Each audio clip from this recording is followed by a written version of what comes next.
കാസർഗോഡ് കാഞ്ഞിരപ്പൊയിലിൽ മഹാശിലായുഗത്തിലേതെന്ന് കരുതുന്ന പാദമുദ്രകളും മനുഷ്യരൂപവും കണ്ടെത്തി. സ്വകാര്യ വ്യക്തിയുടെ സ്ഥലത്താണ് പുരാതന സംസ്കാരത്തിന്റെ ശേഷിപ്പുകൾ കണ്ടെത്തിയത്. പാറയിൽ കൊത്തിയെടുത്ത 24 ജോഡി കാൽപാദങ്ങൾ, തൊട്ടടുത്തായി ഒരു മനുഷ്യരൂപം. കാഞ്ഞിരപ്പൊയിലിലെ സ്വകാര്യ വ്യക്തിയുടെ സ്ഥലത്താണ് മഹാശിലായുഗത്തിലേതെന്ന് കരുതുന്ന ശേഷിപ്പുകൾ കണ്ടെത്തിയത്. പ്രാദേശിക പുരാവസ്തു നിരീക്ഷകനായ സതീശൻ കാളിയാനം വ്യക്തമല്ലാത്ത ശിലാചിത്രങ്ങൾ കണ്ടെത്തിയ വിവരമറിയിച്ചതിനെ തുടർന്ന് പുരാവസ്തു ഗവേഷകനായ പ്രൊഫസർ അജിത് കുമാർ, ചരിത്ര ഗവേഷകനായ ഡോക്ടർ നന്ദകുമാർ കോറത്ത് എന്നിവർ നടത്തിയ പരിശോധനയിലാണ് ശിലാചിത്രങ്ങൾ കണ്ടെത്തിയത്. 6 മുതൽ 10 ഇഞ്ച് വരെ നീളത്തിലുള്ളതാണ് പാറയിൽ ഇരുമ്പായുധങ്ങൾ കൊണ്ട് കോറിയിട്ട കാൽപാദങ്ങൾ. കുട്ടികളുടെയും പ്രായമായവരുടെയും കാൽപാദങ്ങളാണ് ചിത്രീകരിച്ചതെന്നതിന്റെ തെളിവായി കണക്കാക്കാം.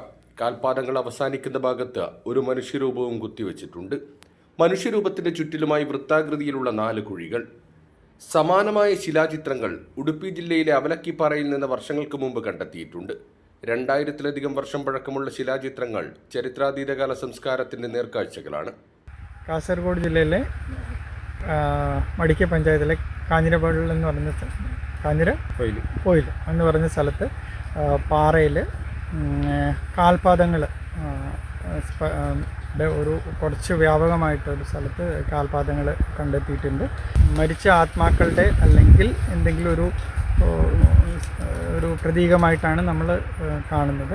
ഇതേപോലത്തെ കാൽപാദങ്ങൾ ഹ്യൂമൻ രൂപങ്ങളുമായിട്ട് ഇപ്പം സൗത്ത് കാനറ ഡിസ്ട്രിക്റ്റിൽ നിന്ന് 2-3 സൈറ്റ്സിൽ നിന്ന് കിട്ടിയിട്ടുണ്ട്. പ്രദേശത്ത് നടത്തിയ നിരീക്ഷണത്തിൽ സമീപത്തുള്ള കോതോട്ടുപാറയിൽ തോരണത്തിന്റെ ആകൃതിയിലുള്ള ശിലാചിത്രവും കണ്ടെത്തി. കാസർഗോഡ് ജില്ലയിലെ എരിക്കുളം വലിയ പാറയിലെ തോരണങ്ങളും ബംഗളം ഹയർ സെക്കൻഡറി സ്കൂളിന് സമീപത്ത് കാണപ്പെടുന്ന പായുന്ന പുലിയുടെ രൂപവും ചീമേനി അരിയിട്ടപാറയിലെ 2 മനുഷ്യരൂപങ്ങളും കാളകളുടെയും മറ്റു മൃഗങ്ങളുടെയും രൂപങ്ങളും കണ്ണൂർ ജില്ലയിലെ ഏറ്റുകുടുക്കയിലുള്ള കാളകളുടെ രൂപവുമാണ് ഉത്തര കേരളത്തിൽ നിന്ന് നേരത്തെ കണ്ടെത്തിയിട്ടുള്ള മഹാശിലാ കാലഘട്ടത്തിലേതെന്ന് കരുതുന്ന ശിലാചിത്രങ്ങൾ. കൈരളി ന്യൂസ്, കാസർഗോഡ്.